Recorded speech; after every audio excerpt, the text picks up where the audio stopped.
ඉල්ලන සියල්ල රම්ටන් නෙමෙයි මචං. අඩෝ සිරා කතාව ලංකාවේ ඉන්න මචං ඔටු කිරි බොන ඇටවල්ල කරන වැඩේ මම මේක අර කෙල්ලේ මචං සින්දු කෑල්ලකට මචං එෆෙක්ට් එකක් දාලා නැලවුවොත් එහෙම ලයික් 50000 60000 කොල්ලෙක් හොඳ වීඩියෝ එකක් හදලා දැම්මොත් ලයික් 20යි 30යි කමෙන්ට් එකයි දෙක. ඒ කමෙන්ට් එකයි දෙකෙත් මචං මේ බැලනේ බන් දාන්නේ එක්ක ඇදයක් උදේ නැත්නම් hinaවලා කෙල්ලුන්ට එන කමෙන්ට් බලහංකෝ අම්මෝ ඒක අම්මෝ මයින් ඩිස්ටි මයින් පණ මයින් ක්‍රෂ් එක අම්මෝ ඒ සැප බලහංකෝ මචං චීත්ත කෑල්ලක් දැක්කත් නගින මෝල් කාරි 70 කින රටන්නේ බන් මේක මුන්ට මඩම් කරන් තියෙන ඔක්කොම එකතු කරලා මචං සුමති සම්මානෙ වලින් අම්මෝ අම්මේ දූෂණය කරන්න ඕනේ. ඒ වගේ කාලකන්ණි 70 කින රට කෙල්ලොන්ට මනත් මචන් තියෙන නිකන් ට්‍රේඩ් කරනවා වගේ. ඇඳුම් අඩුවෙන් ඇඳුම් මචන් ප්‍රොෆිට් රේට් එක වැඩි, ලයික් කරන රේට් එක වැඩි.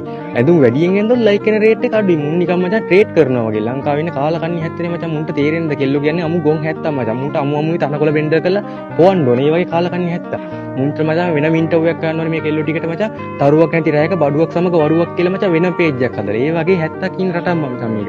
මම ඒකනේ මේ කියන්නේ. මේ ගොන් 70 මචන් මේ ලංකාවේ ඉන්න කාලකන්ණි මොහොල්ලම්මර පාරේ 70 මචන් මේ ෆෝම් කරලා ගන්නේ. මචන් හොඳ දෙයට මේ ලංකාවේ තනන්නේ. මුන් ඔක්කොම මචං එකතු කරලා මචං අම්මු අම්මුවේ හෙළුවැල්ලේ මචං පාරතිය ඇවිද්දලා පුකට ගන්න ඕනේ ගලකින්. ඒ වගේ කාලකන්ණි 70 මචං ඉන්නේ.